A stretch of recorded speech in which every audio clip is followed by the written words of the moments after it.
नमस्कार बंधुरा अंतर पूजा चैनेले आपनादेर सकलके स्वागत। आज आमरा कथा बोलबो कार्तिक पुजो निये।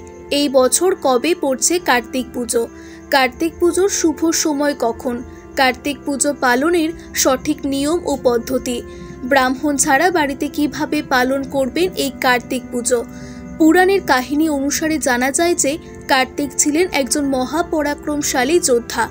तारकासुरके बध करा देवतादेर पक्षे जखन सम्भव हये उठेछिलो ना, तखनई दैव बले प्राप्त अजेय शक्तिर अधिकारी कार्तिक ठाकुर तारकासुरके बध करेन। सेई थेकेई तिनि देवसेनापति हिसेबे सकलेर काछे पूजा पेये थाकेन। आर एई घटना स्कन्ध पुराणे सविस्तारे उल्लेख रयेछे। कार्तिक पूर्णिमाय गंगा यमुना एवं अन्यान्य पवित्र नदीते स्नान करा अत्यंत पुण्येर बोले विवेचित हय। बला हय जे एई दिने गंगाय स्नान करले समस्त पाप परिष्कार हय एवं मोक्ष लाभ हय। ताई भारतेर विभिन्न प्रान्तेर मानुष एई दिने गंगार तीरे समवेत हन एवं स्नानेर पर प्रार्थना करेन। एई दिने दानके विशेषभावे गुरुत्वपूर्ण बोले मने करा हय। ब्राह्मण एवं दरिद्र ओ अभाबीদের शस्य वस्त्र अर्थ एवं अन्यान्य प्रयोजनीय जिनिसपत्र दान करले पाप नष्ट हय एवं पुण्य लाभ हय। এই দিনের একটি প্রধান কার্যকলাপ দীপদান, অন্ধকারকে দূর করে জীবনে আলো ছড়িয়ে দেওয়ার প্রতীক। এই আচারের সময় লোকেরা তাদের বাড়ির কাছে মন্দির এবং নদীর তীরে প্রদীপ জ্বালায়। পঞ্জিকা অনুসারে এই বছর কার্তিক পূজা পড়ছে 30শে কার্তিক।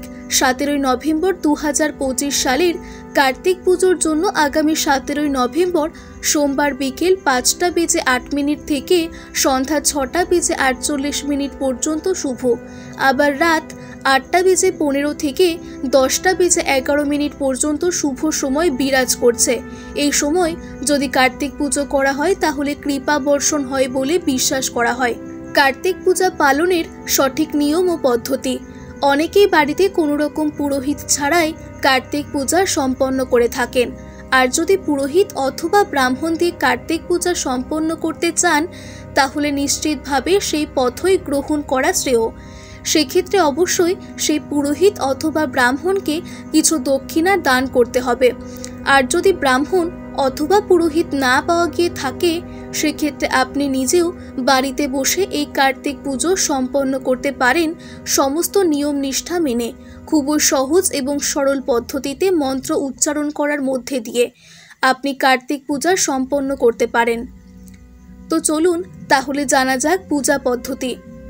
সবার প্রথমে একটি পরিষ্কার পরিচ্ছন্ন জায়গায় একটি জলচৌকি রাখতে হবে অথবা একটি ঠাকুর প্রতিষ্ঠা করার বেদি তৈরি করতে হবে।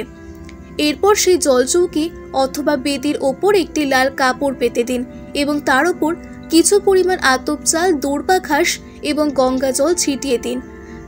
এরপর কার্তিক ঠাকুরের মূর্তি অথবা ছবি প্রতিষ্ঠা করুন। এরপর কার্তিক ঠাকুরের সামনে আপনার পছন্দ অনুযায়ী একটি গোলাকার আলপনা আঁকুন। সেটা চালের গুঁড়ো দিয়ে হতে পারে অথবা আবির দিয়ে। তারপর সেই আলপনাটির ওপর একটি ঘট স্থাপন করুন। ঘরটি পিতল, কাঁসা অথবা মাটির হওয়া অবশ্যই প্রয়োজন। ঘটের ওপর সিঁদুর দিয়ে স্বস্তিক চিহ্ন অথবা নারায়ণ চিহ্ন এঁকে দিন। ঘটে গঙ্গা জল অথবা বিশুদ্ধ জল ভরে দিন। ঘটের ওপর 5টি পাতাযুক্ত আমের পল্লব অথবা 7টি পাতাযুক্ত আম্র পল্লব দিতে পারেন। এরপর একটি শীষযুক্ত ডাব রাখুন ঘটের মুখে এবং প্রতিটি আম পাতার ওপরে সিঁদুর ও চন্দনের ফোঁটা দিয়ে দেবেন। এরপর সেই পাতার ওপরে একটি ফল দেবেন, সেটি হতে পারে ডাব বা কলা, এবং তাতে স্বস্তিক চিহ্ন আঁকতে ভুলবেন না। সবশেষে ওই ফলটির ওপরে একটি লাল বস্ত্র বা লাল গামছা দেবেন। এরপর ধূপ, প্রদীপ, ফুল এই সমস্ত নৈবেদ্য যথাস্থানে রাখুন। এরপর হাতে সামান্য গঙ্গা জল নিয়ে আচমন প্রক্রিয়া সম্পন্ন করবেন। তার সাথে সাথে ভগবান বিষ্ণুকে স্মরণ করে মন্ত্রপাঠ করতে হবে।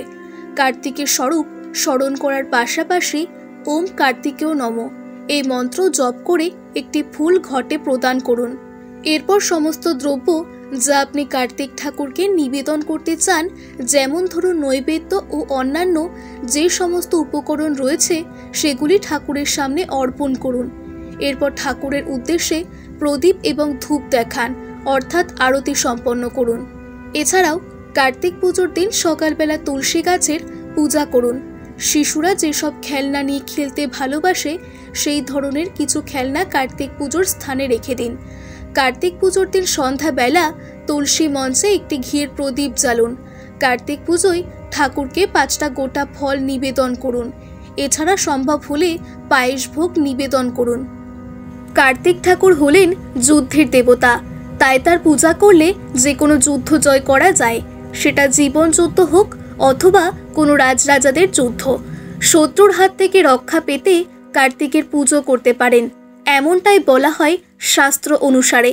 পূজার নিয়ম অনুসারে সমস্ত নৈবেদ্য জোগাড় করে কার্তিক ঠাকুরের সামনে অর্পণ করে মন্ত্র উচ্চারণের পাশাপাশি ধূপ ও প্রদীপ জ্বালিয়ে ফুল নিবেদন করে জপ করে অঞ্জলি প্রদান করে আরতি করতে হবে।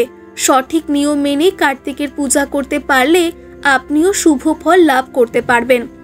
তো বন্ধুরা, এই ছিল আজকের ভিডিওটি ভালো লাগলে অবশ্যই লাইক ও আমাদের চ্যানেলটি সাবস্ক্রাইব করে রাখুন।